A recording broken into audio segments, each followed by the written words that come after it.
जय श्री राम, जय हनुमान। आज हम लोग सुनेंगे मंगलवार व्रत कथा।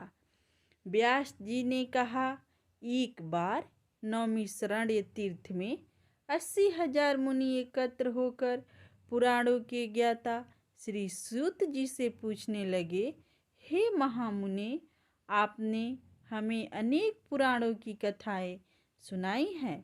अब आप कृपा करके हमें ऐसा व्रत और कथा बताएं जिसके करने से संतान की प्राप्ति हो तथा मनुष्यों के रोग, शोक, अग्नि, सर्व दुख आदि का भय दूर हो, क्योंकि कलयुग में सभी जीवों की आयु बहुत कम है।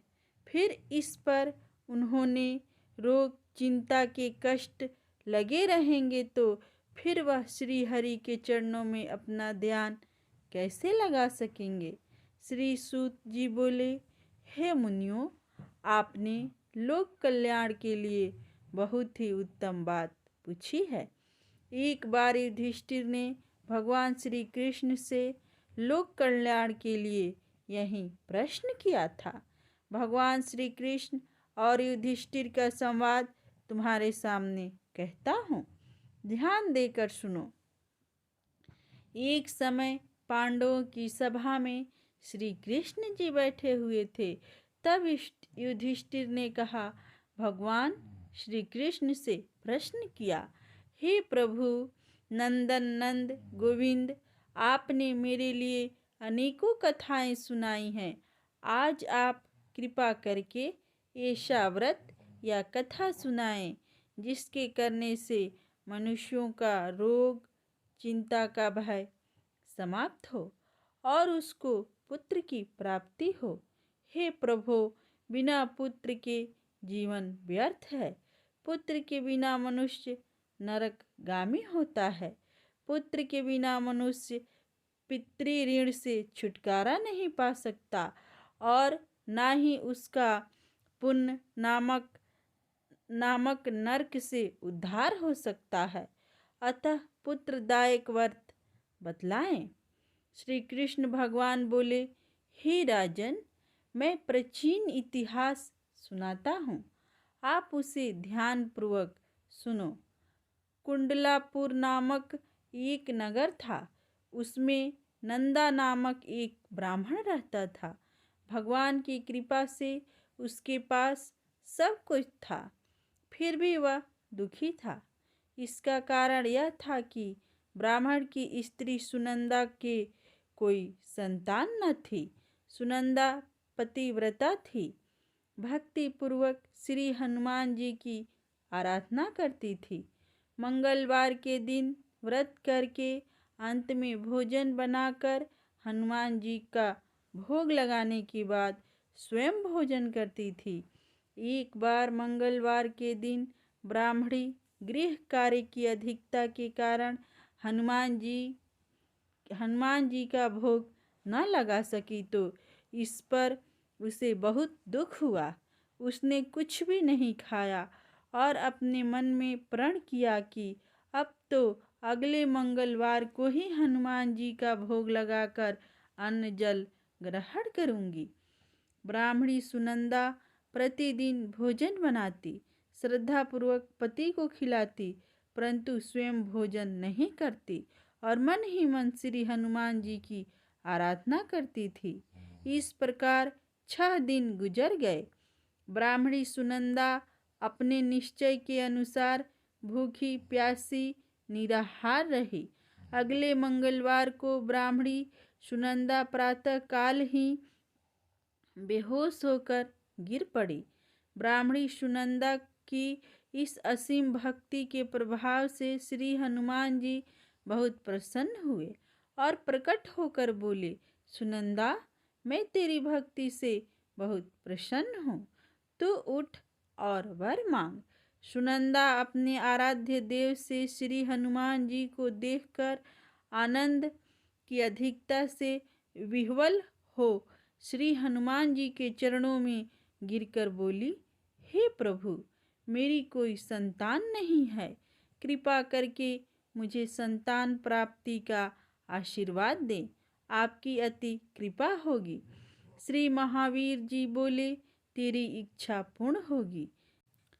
तुझे एक कन्या पैदा होगी, उसके अष्टांग प्रतिदिन सोना दिया करेंगे। इस प्रकार कहकर श्री महावीर जी अंतर्ध्यान हो गए। ब्राह्मणी सुनंदा बहुत हर्षित हुई और सभी समाचार अपने पति से कहा। ब्राह्मण देव कन्या का वरदान सुनकर कुछ दुखी हुए, परंतु सोना मिलने की बात सुनी तो बहुत प्रसन्न हुए। विचार किए कि ऐसी कन्या के साथ मेरी निर्धनता भी समाप्त हो जाएगी। श्री हनुमान जी की कृपा से वह ब्राह्मणी गर्भवती हुई और 10वें महीने में उसे बहुत ही सुंदर पुत्री प्राप्त हुई। यह बच्ची अपने पिता के घर में ठीक उसी तरह से बढ़ने लगी जिस प्रकार शुक्ल पक्ष का चंद्रमा बढ़ता है। 10वें दिन ब्राह्मण ने उस बालिका का नामकरण संस्कार कराया। उसके कुल पुरोहितों ने उस बालिका का नाम रत्नावली रखा, क्योंकि यह कन्या सोना प्रदान किया करती थी। इस कन्या ने पूर्व जन्म में बड़े ही विधान से मंगलदेव का व्रत किया था। रत्नावली का अष्टांग बहुत सा सोना देता था। उस सोने से नंदा ब्राह्मण बहुत ही धनवान हो गया। अब ब्राह्मणी भी बहुत अभिमान करने लगी थी। समय बीतता रहा। अब रत्नावली 10 वर्ष की हो चुकी थी। एक दिन जब नंदा ब्राह्मण प्रसन्न चित्त था, तब सुनंदा ने अपने पति से कहा, मेरी पुत्री रत्नावली विवाह के योग्य हो गई है, अतः आप कोई सुंदर तथा योग्य वर देखकर इसका विवाह कर दें। यह सुन ब्राह्मण बोला, अभी तो रत्नावली बहुत छोटी है। तब ब्राह्मणी बोली, शास्त्रों की आज्ञा है कि कन्या 8वें वर्ष में, गौरी 9 वर्ष में, रहड़ी 10वें वर्ष में कन्या, इसके पश्चात रजस्वला हो जाती है। गौरी के दान से पाताल लोक की प्राप्ति होती है। रहड़ी के दान से वैकुंठ लोक की प्राप्ति होती है। कन्या के दान से इंद्रलोक में सुख की प्राप्ति होती है। अगर हे पतिदेव रजस्वला का दान किया जाता है तो घर नरक की प्राप्ति होती है। इस पर ब्राह्मण बोला, अभी तो रत्नावली मात्र 10 ही वर्ष की है और मैंने तो 16 साल की कन्याओं के विवाह कराए हैं, अभी जल्दी क्या है। तब ब्राह्मणी सुनंदा बोली, आपको तो लोभ अधिक हो गया है। लगता है शास्त्रों में कहा गया है कि माता पिता और बड़ा भाई रजस्वला कन्या को देखते हैं तो वह अवश्य ही नरकगामी होते हैं। तब ब्राह्मण बोला, अच्छी बात है, कल मैं अवश्य ही योग्य वर की तलाश में अपना दूत भेजूंगा। दूसरे दिन ब्राह्मण ने अपने दूत को बुलाया और आज्ञा दी कि जैसी सुंदर मेरी कन्या है वैसे ही सुंदर वर उसके लिए तलाश करो। दूत अपनी स्वामी की आज्ञा पाकर निकल पड़ा। पंपई नगर में उसने एक सुंदर लड़की को देखा। यह बालक एक ब्राह्मण परिवार का बहुत ही गुणवान पुत्र था। इसका नाम सोमेश्वर था। दूत ने इस सुंदर व गुणवान ब्राह्मण पुत्र के बारे में अपने स्वामी को पूर्ण विवरण दिया। ब्राह्मण नंदा को भी सोमेश्वर अच्छा लगा और फिर शुभ मुहूर्त में विधि पूर्वक कन्यादान करके ब्राह्मण ब्राह्मणी संतुष्ट हुए। परंतु ब्राह्मण के मन में तो लोभ समाया हुआ था। उसने कन्यादान तो कर दिया था, पर वह बहुत खिन्न भी था। उसने विचार किया कि रत्नावली तो अब चली जाएगी और मुझे इससे जो सोना मिलता था वह अब मिलेगा नहीं। मेरे पास जो धन था कुछ तो इसके विवाह में खर्च हो गया और जो शेष बचा है वह भी कुछ दिनों पश्चात समाप्त हो जाएगा। मैंने तो इसका विवाह करके बहुत ही बड़ी भूल कर दी है। अब कोई ऐसा उपाय हो कि रत्नावली मेरे घर में ही बनी रहे, अपनी ससुराल न जावे। लोभ रूपी राक्षस ब्राह्मण के मस्तिष्क पर छाता जा रहा था। रात भर अपनी शैया पर बेचैनी से करवटें बदलते बदलते उसने एक बहुत ही क्रूर निर्णय लिया। उसने विचार किया कि जब रत्नावली को लेकर उसका पति सोमेश्वर अपने घर के लिए जाएगा तो वह मार्ग में छिपकर सोमेश्वर का वध कर देगा और अपनी लड़की को अपने घर ले आएगा, जिससे नियमित रूप से उसे सोना भी मिलता रहेगा और समाज का कोई मनुष्य उसे दोषी भी नहीं दे सकेगा। प्रातःकाल हुआ तो नंदा और सुनंदा ने अपनी जमाई तथा लड़की को बहुत सारा धन देकर विदा किया। सोमेश्वर अपनी पत्नी रत्नावली को लेकर ससुराल से अपने घर की तरफ चल दिया। ब्राह्मण नंदा महालोभ के वशीभूत हो अपनी मति खो चुका था। पाप पुण्य को उसे विचार न रहा था। अपने भयानक व क्रूर निर्णय को कार्य रूप देने के लिए उसने अपने दूत को मार्ग में अपने जमाई का वध करने के लिए भेज दिया था, ताकि रत्नावली से प्राप्त होने वाले सोना उसे हमेशा मिलता रहे और वो कभी निर्धन न हो। ब्राह्मण के दूत ने अपने स्वामी की आज्ञा का पालन करते हुए उसके जमाई सोमेश्वर का मार्ग में ही वध कर दिया। समाचार प्राप्त कर ब्राह्मण नंदा मार्ग में पहुंचा और रुदन करती करती अपनी पुत्री रत्नावली से बोला, हे पुत्री, मार्ग में लुटेरों ने तेरे पति का वध कर दिया है। भगवान की इच्छा के आगे किसी का कोई वश नहीं चलता। अब तू घर चल, वहाँ पर ही रहकर शेष जीवन व्यतीत करना। जो भाग्य में लिखा है वही होगा। अपनी पति की अकाल मृत्यु से रत्नावली बहुत दुखी हुई।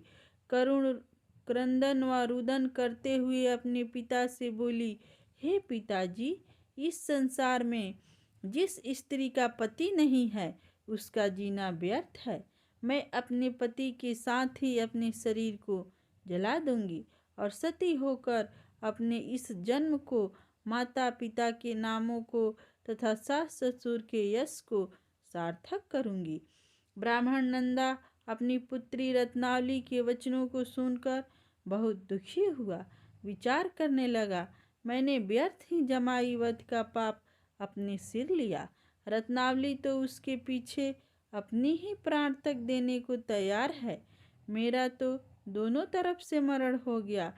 धन तो अब मिलेगा नहीं। जमाई वध के पाप के फलस्वरूप यम यातना भी भुगतनी पड़ेगी। यह सोचकर वह बहुत खिन्न हुआ। सोमेश्वर की चिता बनाई गई। रत्नावली सती होने की इच्छा से अपने पति का सिर अपने गोद में रखकर चिता में बैठ गई। जैसे ही सोमेश्वर की चिता को अग्नि लगाई गई, वैसे ही प्रसन्न हो मंगल देव वहाँ प्रकट हुए और बोले, हे रत्नावली, मैं तेरे पति भक्ति से बहुत प्रसन्न हूँ। तू वर मांग। रत्नावली ने अपने पति का जीवन दान मांगा। तब मंगल देव बोले, रत्नावली, तेरा पति अजर अमर है। यह महाविद्वान भी होगा और इसके अतिरिक्त तेरी जो इच्छा हो वर मांग। तब रत्नावली बोली, हे ग्रहों के स्वामी, यदि आप मुझ पर प्रसन्न हैं तो मुझे यह वरदान दीजिए कि जो भी मनुष्य मंगलवार के दिन प्रातःकाल लाल पुष्प लाल चंदन से पूजा करके आपका स्मरण करे, उसको रोग व्याधि न हो, स्वजनों का भी वियोग न हो, सर्प अग्नि तथा शत्रुओं का भय न रहे। जो स्त्री मंगलवार का व्रत करे वह कभी विधवा न हो। मंगलदेव तथास्तु कहकर अंतर ध्यान हो गए। सोमेश्वर मंगलदेव की कृपा से जीवित हो उठा। रत्नावली अपनी पति को पुनः प्राप्त कर बहुत प्रसन्न हुई। मंगलदेव का व्रत प्रत्येक मंगलवार को करके व्रतराज और मंगलदेव की कृपा से इस लोक में सुख ऐश्वर्य को भोगते हुए अंत में अपने पति के साथ स्वर्ग लोक को गई। मंगलवार व्रत एक और भी अन्य कथा है, आइए इसको सुनते हैं। एक ब्राह्मण दंपत्ति के कोई संतान नहीं हुई थी, जिसके कारण पति पत्नी दुखी थे। वह ब्राह्मण हनुमान जी की पूजा हेतु वन में चला गया। वह पूजा के साथ महावीर जी से एक पुत्र की कामना प्रकट किया करता था। घर पर उसकी पत्नी मंगलवार व्रत पुत्र की प्राप्ति के लिए किया करती थी। मंगल के दिन व्रत के अंत में भोजन बनाकर हनुमान जी को भोग लगाने के बाद स्वयं भोजन ग्रहण करती थी। एक बार कोई व्रत आ गया जिसके कारण ब्राह्मणी भोजन न बना सकी। तब हनुमान जी का भोग नहीं लगाया। वह अपने मन में ऐसा प्रण करके सो गई कि अब मंगलवार को हनुमान जी का भोग लगाकर अन्न ग्रहण करूंगी। वह भूखी प्यासी 6 दिन पड़ी रही। मंगलवार के दिन तो उसे मूर्छा आ गई। तब हनुमान जी ने उसकी लगन और निष्ठा को देखकर अति प्रसन्न हो गए। उन्होंने उसे दर्शन दिए और कहा, मैं तुमसे अति प्रसन्न हूँ। मैं तुझको एक सुंदर बालक देता हूँ जो तेरी बहुत सेवा किया करेगा। हनुमान जी मंगलवार को बाल रूप में उसको दर्शन देकर अंतर ध्यान हो गए। सुंदर बालक पाकर ब्राह्मणी अति प्रसन्न हुई। ब्राह्मणी ने बालक का नाम मंगल रखा। कुछ समय पश्चात ब्राह्मण वन से लौट कर आया। प्रसन्नचित सुंदर बालक घर में क्रीड़ा करते देखकर वह ब्राह्मण पत्नी से बोला, यह बालक कौन है? पत्नी ने कहा, मंगलवार के व्रत से प्रसन्न हो हनुमान जी ने दर्शन दे मुझे बालक दिया है। पत्नी की बात छल से भरी जान उसने सोचा, यह उल्टा व्यभिचारिणी अपनी कलुषता छुपाने के लिए बात बना रही है। एक दिन उसका पति कुएं पर पानी भरने चला तो पत्नी ने कहा कि मंगल को भी साथ ले जाओ। वह मंगल को साथ ले चला और उसको कुएं में डालकर वापस पानी भरकर घर आया तो पत्नी ने पूछा कि मंगल कहाँ है? तभी मंगल मुस्कुराता हुआ घर आ गया। उसको देख ब्राह्मण आश्चर्यचकित हुआ। रात्रि में उसके पति से हनुमान जी ने कहा, स्वप्न में, यह बालक मैंने दिया है। तुम पत्नी को उल्टा क्यों कहते हो? पति यह जानकर हर्ष हुआ। फिर पति पत्नी मंगल का व्रत रख अपनी जीवन आनंद पूर्वक व्यतीत करने लगे। जो मनुष्य मंगलवार व्रत कथा को पढ़ता या सुनाता है और नियम से व्रत रखता है, उसको हनुमान जी की कृपा से सब कष्ट दूर होकर सर्व सुख प्राप्त होता है। बोलिए हनुमान जी की जय। जय श्री राम।